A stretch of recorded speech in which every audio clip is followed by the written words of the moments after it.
Hello students, welcome back to my YouTube channel professor Shubham Tiwari, जहां पे provide होता है हमारे कॉमर्स क्लास वाले बच्चों के जितने भी आपके सब्जेक्ट हैं उसके syllabus, paper pattern and most important questions की वीडियो बात करने वाले हैं। या फॉर बीकॉम क्लास आप लोग का जो मैथ्स की सीरीज चल रही थी डिसीजन थ्योरी, उसमें लेक्चर नंबर 11 ईएमबी का कॉन्सेप्ट है। दो प्रैक्टिकल क्वेश्चंस ऑलरेडी मैं करा दूंगा, बट ये दो क्वेश्चन जो रिमेनिंग बचते हैं वो डिफरेंट रहेंगे और ये क्वेश्चंस भी आपके प्रीवियस ईयर पेपर आप देखोगे तो पूछा गया था।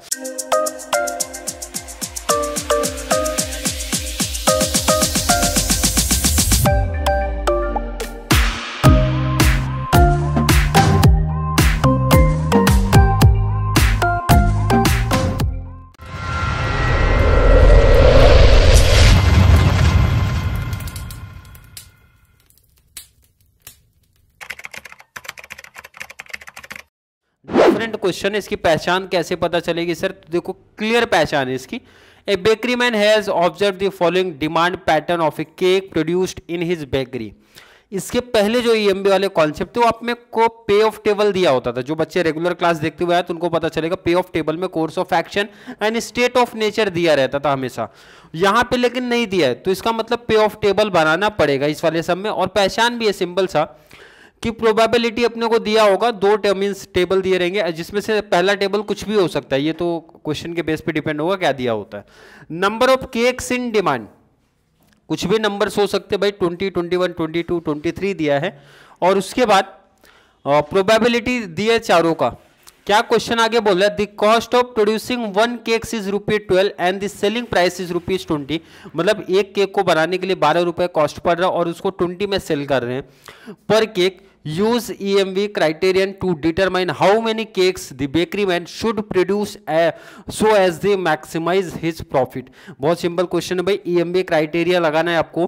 क्लियर क्वेश्चन मेंशन कर रहे हैं, EMV क्राइटेरियन और डिटरमाइन करो how many cakes the bakery man produce, कितने का प्रोडक्शन करें। ध्यान से सुनो अभी, काफी चीजें मैं पहले से लिख के रखा हूं, उसके पीछे का रीजन है वीडियो शॉर्ट चाहिए, प्लस जो मीन्स कॉमन चीज है वो मैं पहले से लिख दिया और आपको बता भी दे रहा हूँ। क्या टेबल में जो पहली चीज होती है ना, वो ध्यान रखना हमेशा, इधर ध्यान दो आप, वो होता है हमारा स्टेट ऑफ नेचर। हमेशा इस टाइप के हर सब में ये चीज ध्यान रखना कि वो हमारा स्टेट ऑफ नेचर होने वाला है। और जो आपसे ये पूछेंगे भाई कि डिमांड तो हो गया बट कितने का प्रोडक्शन आप करोगे, कितने का प्रोडक्शन, ये प्रोडक्शन की जब बात होती है ये हमारा कोर्स ऑफ एक्शन है। ये क्या है? Course of action. तो आपको पहले लेट करना पड़ेगा, मैंने लिखा है नीचे बट आपको बता दूं और समझ में आना चाहिए सर क्यों लिख दिया, नहीं तो बच्चे यही बोलेंगे सर आप तो पहले से काफी चीजें लिखो, तो समझो क्यों लिखा, कहां से लिखा, कैसे।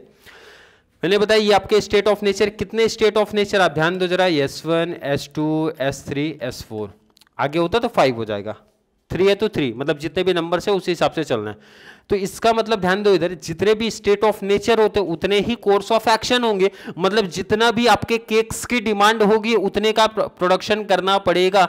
बोले तो कोर्स ऑफ एक्शन भी हमारे 4, A1, A2, A3 and A4। Clear है? आई होप समझा मैंने बच्चों को क्या बोला। पहले इसका मतलब है सर लेट वाला काम कर लेना है, लेट का काम। अब इसका यूज किधर है भाई और ये यूज किधर है सीखेंगे आगे, डिटेल्स में सीखेंगे। पहले लेट वाले काम को समझ लेते हैं, ठीक है। इसको मैं क्वेश्चन साथ में लेके चलता हूं।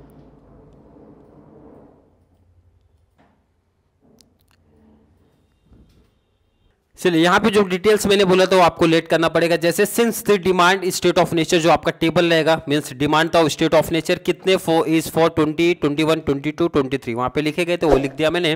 और जो आपका प्रोडक्शन है उसको क्या लेना है, कोर्स ऑफ एक्शन, वो भी क्या होंगे हमारे 4 ही, कौन से सिमिलर ही 20, 21, 22 एंड 23। अब आपको यहाँ पे आगे लेट करना है। जैसे पहला डिमांड को आप लेट कर दो भाई state of nature, and second आपका प्रोडक्शन को क्या लेट करना है भाई, कोर्स ऑफ एक्शन। तो मैंने आगे क्या काम किया, लेट कर दिया। Let S1, S2, S3, S4 denote the demand of A21 का ये किया केक रिस्पेक्टिवली, एंड A1 ये आपके क्या हो गए, course of action producing 21 number जो आपके थे वो लिख दिए। यहां तक कोई दिक्कत नहीं है। अब सबसे बड़ी प्रॉब्लम, सबसे बड़ा काम आपका इधर है। अब इसमें भी किसी बच्चे को थोड़ा शॉर्ट करना है तो ध्यान रखना, इसको शॉर्ट्स आप कर सकते हो, बट ये तो आपको लेट वाला कॉन्सेप्ट तो लिखना पड़ेगा, ये शॉर्ट्स नहीं हो सकता, ये तो आपको एटलीस्ट लिखना ही पड़ेगा। अब क्वेश्चन साथ में लेके पहले कंडीशन समझ लेते हैं, बट क्वेश्चन साथ में रहेगा तो मुझे लगता है ज़्यादा बेस्ट होगा। तो क्वेश्चन हम लोग क्या करते हैं ना, क्वेश्चन को साथ में लेके चलते हैं। क्वेश्चन हम लोग साथ में लेके चलेंगे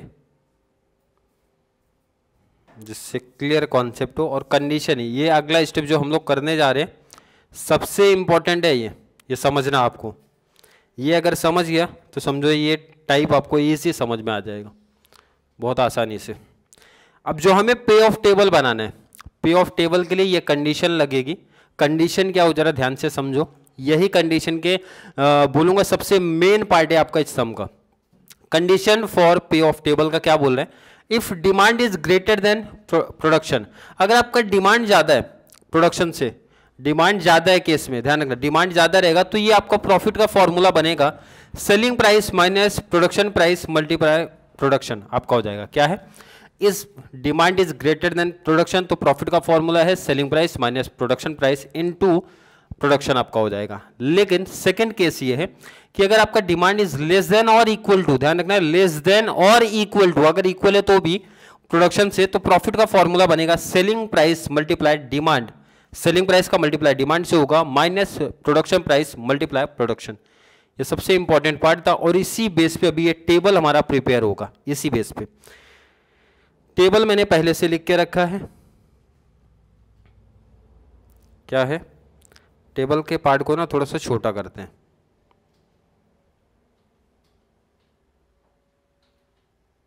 चलिए इतना इनफ है समझने के लिए। और कैल्सी निकाल लेते हैं भाई, कैल्सी का यूज़ हमारे यहाँ लगने वाला है। चलिए कैल्सी आ गई, इसको ज़रा साइड करो। क्लियर।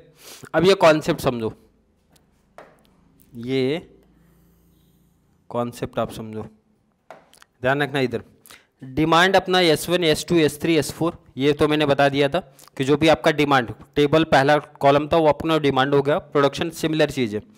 अब पहला रूल क्या है जरा ध्यान से देख लो, अगर हमारा डिमांड इज ग्रेटर देन है तो पहले केस में जरा ध्यान देखो, प्रोडक्शन डिमांड ये कितना 20 है, 20 है, ध्यान से देखो इधर दोनों 20 है। पहले केस में 20 है तो दो में से कौन सा रूल लगेगा, पहला ध्यान से देख लो, दो में से पहला रूल इक्वल वाला लगेगा, बोले तो ये सेकेंड रूल लगेगा। कौन सा, सेकेंड रूल। डिमांड अपना इक्वल या फिर प्रोडक्शन ज्यादा हो, बट यहाँ पे इक्वल वाला केस बन रहा है तो फॉर्मूला क्या बनेगा, selling price multiply demand.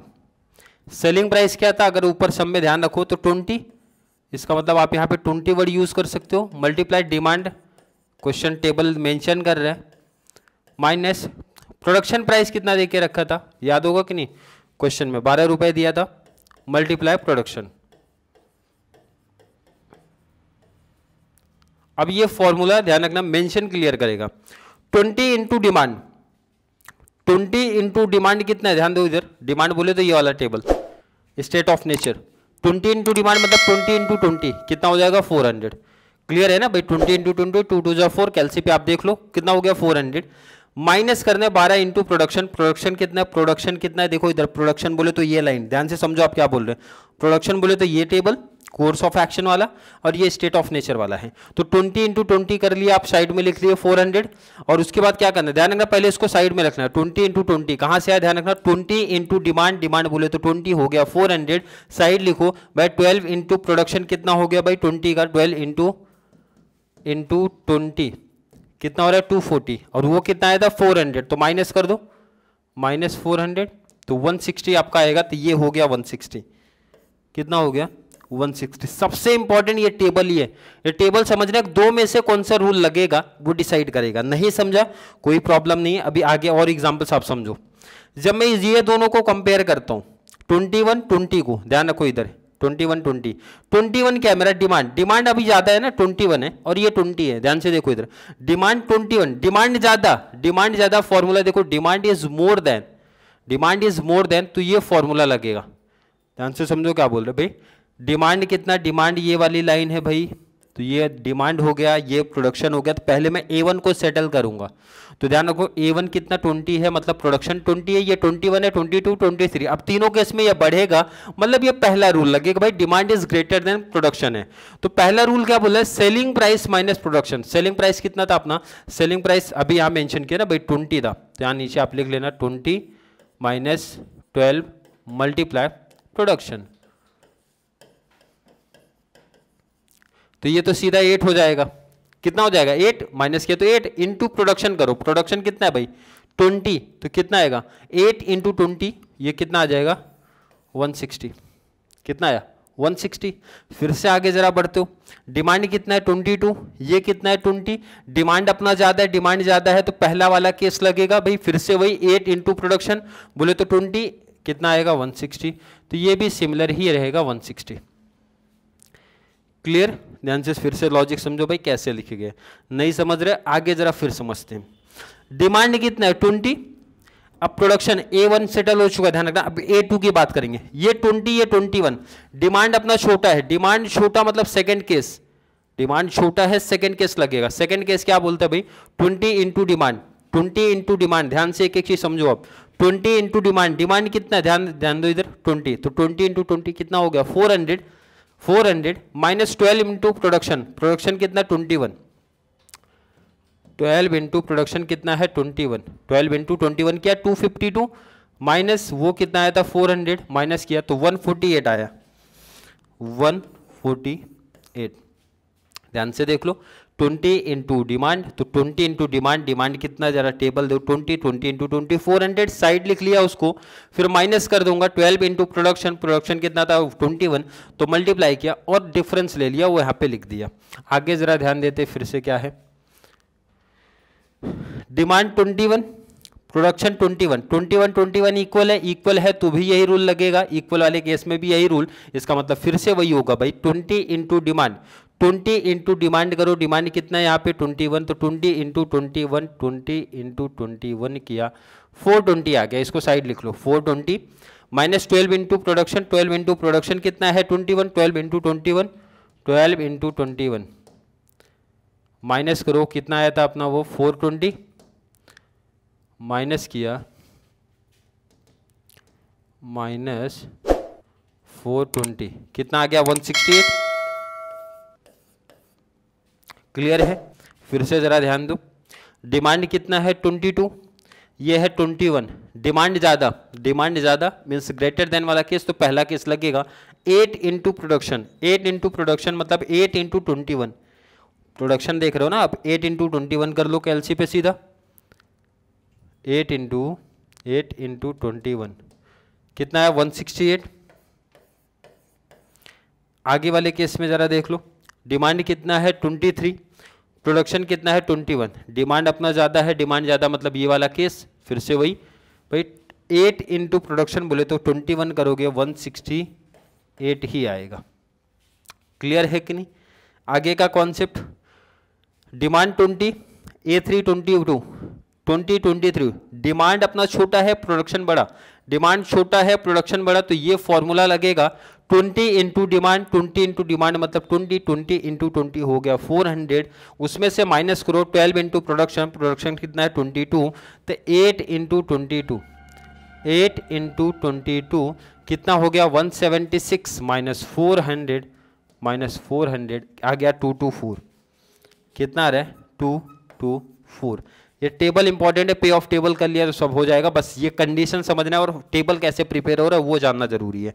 Next आपका डिमांड 21 है, प्रोडक्शन 22, फिर से डिमांड छोटा हो गया, डिमांड 21 प्रोडक्शन 22, तो डिमांड 21 छोटा मतलब यही केस फिर से बनेगा 20 इंटू डिमांड, तो डिमांड कितना था 21, 20 इंटू 21 का एलसी पे करोगे 20 इंटू 21 किया 420 आया, 420 minus 12 into production, 12 into 22, 12 into 22 कितना है 264 माइनस मल्टीप्लाई करने पे कितना आया था वो 420, उसको लिखा साइड तो 156 हुआ।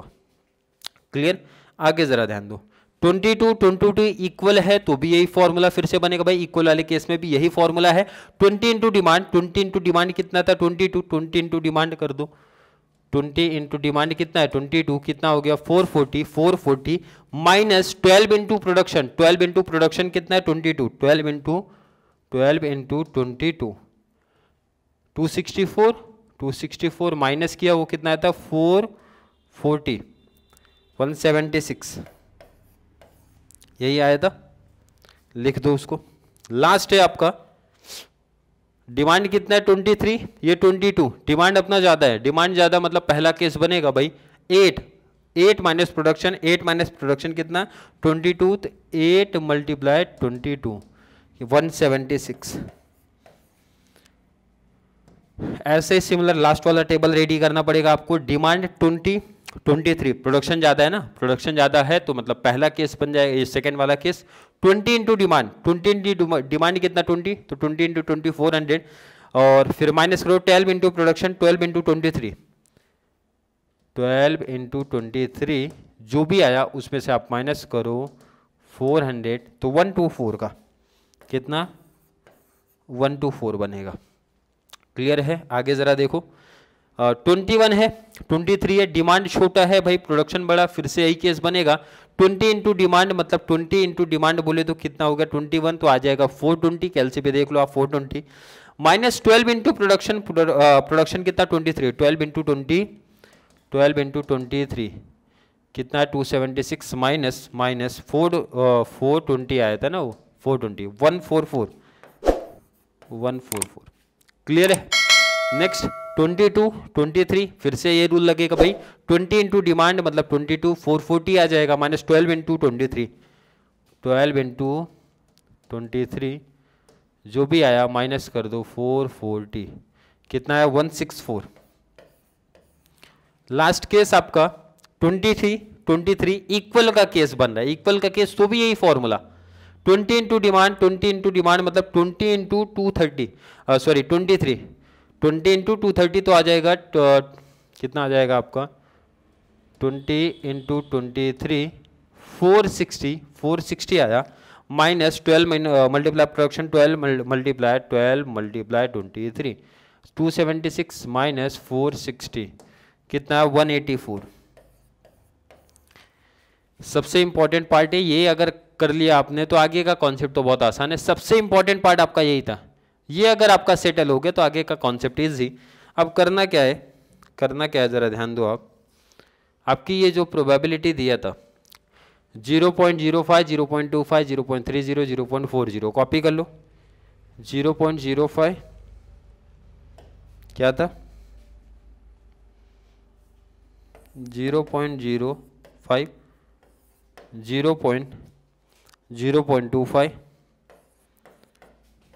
0.30, 0.40। अब सिर्फ मल्टीप्लाई करना, ये टेबल बन जाएगा एक्सपेक्टेड पे ऑफ टेबल। ये कैसे बनेगा जरा ध्यान दो।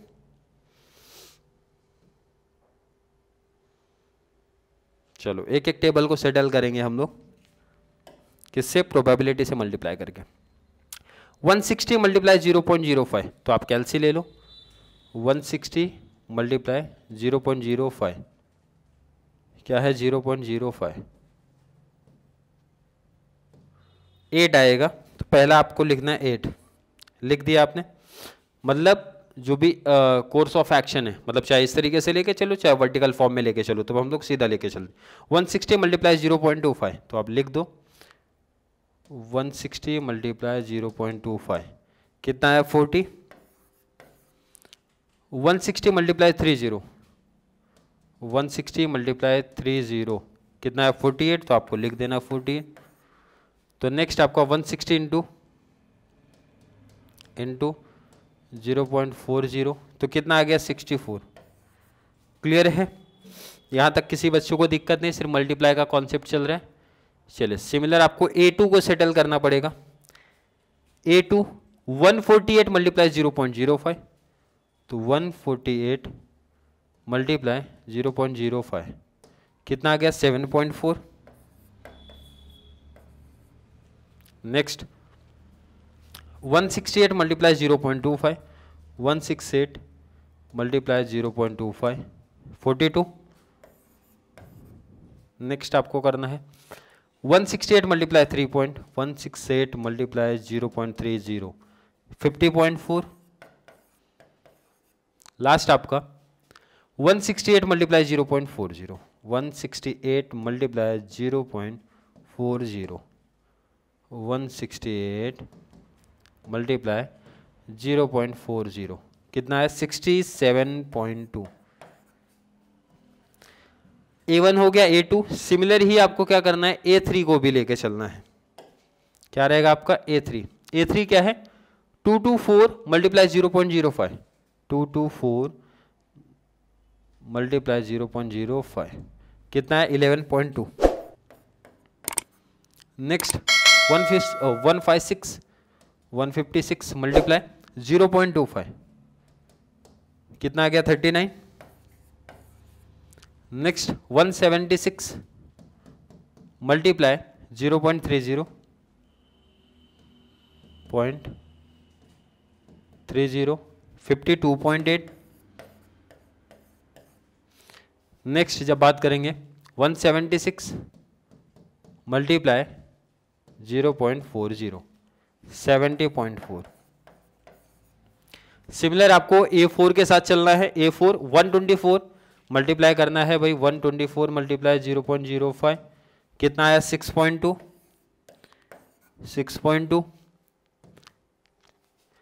आगे 144 मल्टीप्लाई 0.25 कितना आ गया 36। नेक्स्ट बात करेंगे 164 मल्टीप्लाई 0.30 49.2। Next 184 multiply 0.40 73.6। क्या किया गया, हम लोगों ने जितने भी कोर्स ऑफ एक्शन थे उनको मल्टीप्लाई उनके प्रोबेबिलिटी से कर दिया।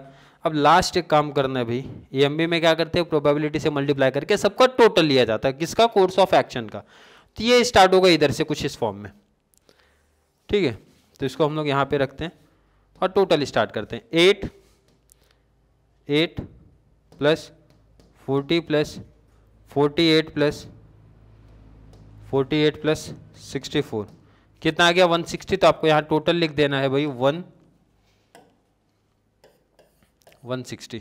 सिमिलर सेकंड का टोटल आप लो 7.4 प्लस 42 प्लस 50.4 प्लस 67.2 कितना आ गया 167।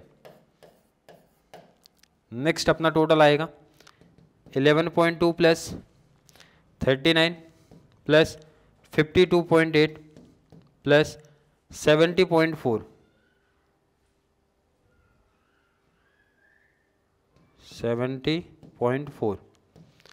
173.4।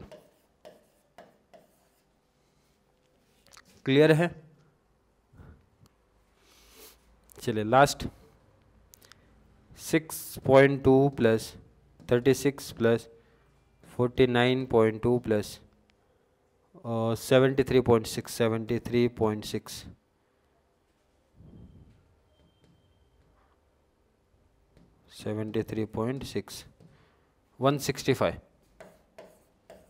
165 क्लियर। ये टोटल एक बार मैं फिर से देखूंगा, टोटल मुझे डाउट लग रहा है भाई। 11.2 प्लस 39 प्लस 52.8 प्लस 70.0 70.4। चलिए यहाँ पे टोटल में थोड़ा मिस्टेक हुआ है, वो चेंज करेंगे। सही, ये नंबर गलत है, इसकी वजह से ये टोटल गलत आएगा। और ये जो टोटल गलत हुआ है ना, ये पीछे आएंगे जहाँ पे गलती हुई है। कैलसी थोड़ा सा गलत यूज़ किया हमने, यहाँ सेट करेंगे कि ये जो नंबर है आपका दिख रहा है ये 224, ये गलत है, तो इसको सही करेंगे। फिर से क्या था ध्यान दो, इधर डिमांड 20 है, प्रोडक्शन 22, तो सेकंड फॉर्मूला था 20 इंटू डिमांड, 20 इंटू डिमांड बोले तो 2400 हो गया था, minus 12 into production, 12 into production बोले तो 22, 12 इंटू 22 कितना आया था 264 माइनस 400, यह आएगा 136। ये मिस्टेक्स हुआ था। और 136 मल्टीप्लाई 0.05 से जब हम लोग करने वाले हैं तो 6.8 आएगा, जो कि यह मिस्टेक हो गया था। ये कितना आ जाएगा 6.8। अब राइट आंसर आपका आ जाएगा 6.8। अब इसका टोटल लेते हैं फिर से, 6.8 प्लस 39 प्लस 52.8 प्लस 70.4 169। अब ये राइट आंसर आया, ये फाइनल आंसर हो गया। तो EMV में EMV फाइंड आउट कर लिया हमने, सबसे पहले पे ऑफ टेबल किया, फिर एक्सपेक्टेड पे ऑफ टेबल कैसे निकला भाई, मल्टीप्लाई करके प्रोबेबिलिटी, फिर सब हर एक कोर्स ऑफ एक्शन को हमने यहाँ पे प्लस कर लिया, और जो मैक्सिमम रहता है EMV में मैक्सिमम कोई सेलेक्ट होता है भाई, सबसे मैक्सिमम नंबर दिख रहा है ये, यही मेरा आंसर हो जाएगा। तो आपको लाइन लिखना है, ये मैक्सिमम वैल्यू